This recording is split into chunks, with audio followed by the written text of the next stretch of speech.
भक्तजनों, भारत में समय समय पर महिलाएं अपने पति की दीर्घायु के लिए व्रत पूजा करती हैं। ऐसा ही एक व्रत है वट सावित्री व्रत। इस दिन स्त्रियां अपने पति की लंबी आयु के लिए और आरोग्यता और सौभाग्य की कामना के लिए व्रत रखती हैं। ज्येष्ठ मास की कृष्ण पक्ष की अमावस्या तिथि के दिन वट सावित्री का व्रत किया जाता है। इस दिन महिलाएं वट वृक्ष की पूजा करती हैं। मान्यता है कि वट वृक्ष की त्रिदेव का वास है। साथ ही वट वृक्ष के नीचे ही यमराज ने सावित्री को पति सत्यवान के प्राण वापस लौटाए थे। इसलिए इस दिन वट वृक्ष की पूजा और कथा का पाठ करने से महिलाओं को व्रत का पूरा फल मिलता है। वट सावित्री व्रत कथा। एक बार देवी पार्वती ने भगवान शिव से पूछा, हे प्रभु, आप सर्वज्ञ हैं, आप मुझे इस पुण्यकारी कथा सुनाइए जो महिलाओं के लिए अत्यंत शुभ फलदायक हो, पतिव्रता धर्म को दृढ़ करने वाली हो और सौभाग्य प्रदान करने वाली हो। प्रभास क्षेत्र में स्थित सावित्री देवी की कथा मुझे सुनाइए, जिसकी महिमा आज भी वट सावित्री व्रत के रूप में पूजी जाती है। तब भगवान शिव बोले, हे पार्वती, मैं तुम्हें एक ऐसी कथा सुनाता हूँ जो महिलाओं के लिए आस्था, शक्ति और पतिव्रता धर्म की अद्भुत मिसाल है। यह कथा प्रभास क्षेत्र की है। यहाँ सावित्री स्थल नामक स्थल पर वट सावित्री व्रत की महान परंपरा का आरंभ हुआ। बहुत समय पहले मध्य देश में अश्वपति नामक एक प्रतापी और धर्मनिष्ठ राजा राज्य करता था। वह सत्यवादी, क्षमाशील और प्रजावत्सल था, परंतु उसे कोई संतान नहीं थी। संतान की प्राप्ति के लिए उसने कई वर्षों तक नित्य सावित्री देवी की पूजा की। अंततः उसकी तपस्या और भक्ति से प्रसन्न होकर स्वयं सावित्री देवी प्रकट हुई और उसे पुत्री प्राप्ति का वरदान दिया। कुछ समय बाद अश्वपति की रानी ने एक दिव्य कन्या को जन्म दिया, जो रूप, गुण और तेज में स्वयं देवी सावित्री का अंश मानी गई। राजा ने उसका नाम भी सावित्री ही रखा। वह कन्या बड़ी होकर अत्यंत सुंदर, गुणवान और तेजस्विनी बनी। नगरवासी उसे देखकर यही कहते थे कि यह कोई साधारण कन्या नहीं, देवी का अवतार है। जब सावित्री यौवनावस्था में पहुंची तो राजा अश्वपति ने विवाह की चिंता की। उन्होंने अपनी पुत्री से कहा, पुत्री, तुम्हारा विवाह योग्य समय आ गया है, परंतु मैं तुम्हारे लिए कोई उपयुक्त वर नहीं ढूंढ पा रहा हूँ। अतः मैं तुम्हें अनुमति देता हूँ कि तुम स्वयं अपने लिए योग्य वर का चयन कर लो।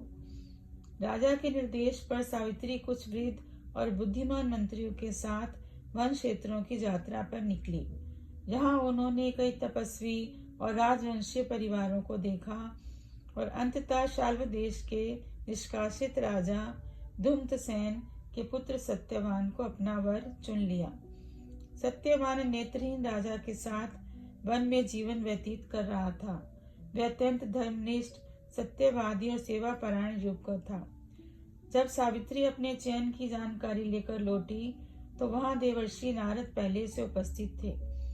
उन्होंने सत्यवान के बारे में सुनते ही कहा, हे राजन, सत्यवान सभी गुणों में श्रेष्ठ है, लेकिन एक दोष है कि वह अल्पायु है। ठीक 1 वर्ष बाद उसकी मृत्यु निश्चित है। यह सुनकर भी सावित्री ने दृढ़ता पूर्वक उत्तर दिया, वर एक बार ही वर्ण किया जाता है, चाहे वह दीर्घायु हो या अल्पायु। मैंने सत्यवान को अपना पति स्वीकार कर लिया है, अब कोई मेरा वर नहीं हो सकता।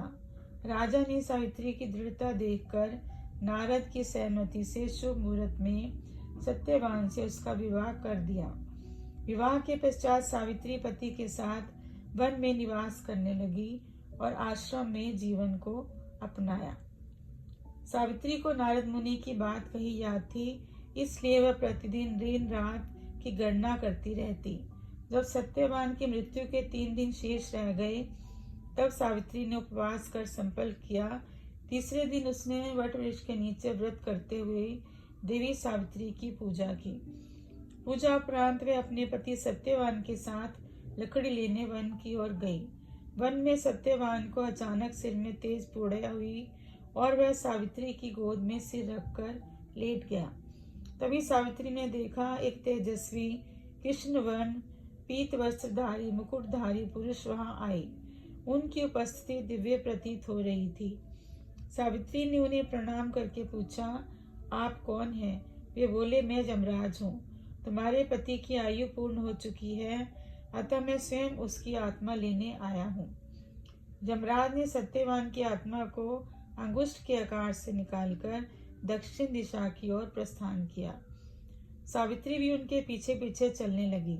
यमराज ने कई बार उसे रोका, परंतु सावित्री बार बार विनम्रता से उत्तर देती रही, जहाँ मेरे पति जाएंगे वही मेरी गति है। पत्नी का धर्म है कि वे पति का साथ ना छोड़ें। सावित्री की दृढ़ता, भक्ति और मधुर वाणी से प्रसन्न होकर यमराज ने कहा, मांगो, तुम्हें जो भी वर चाहिए। सावित्री ने कहा, मेरे सास ससुर की नेत्र ज्योति लौट आए। यमराज बोले, तथास्तु। थोड़े आगे बढ़ने पर यमराज ने फिर वर मांगने को कहा। सावित्री ने कहा, मेरे ससुर को उनका खोया हुआ राज्य प्राप्त हो। यमराज बोले, तथास्तु। अंत में यमराज ने तीसरी बार वर मांगने को कहा।